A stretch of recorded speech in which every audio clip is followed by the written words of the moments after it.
Takže ako ste si medzičasom mohli všimnúť, zo stránky Poltársko na historických fotografiách sa momentálne vytvoril taký tím. Spolupracujeme spolu s Marianom Strábkom, ktorého môžete vidieť na zábere. No a dnes sme sa vybrali so spomínaným kolegom na jedno také hodne zaujímavé miesto na pozemku rodinného domu. Je tu vlastne pochovaný jeden taký, dá sa povedať, významný človek. A tu už môžete vidieť meno spomínaného človeka, ktorý je tu pravdepodobne pochovaný.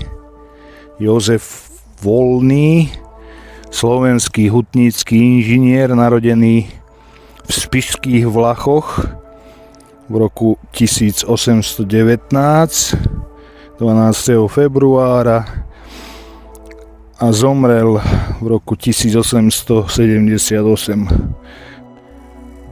Pohľad na pravdepodobné miesto posledného odpočinku spomínaného človeka z trochu iného uhla.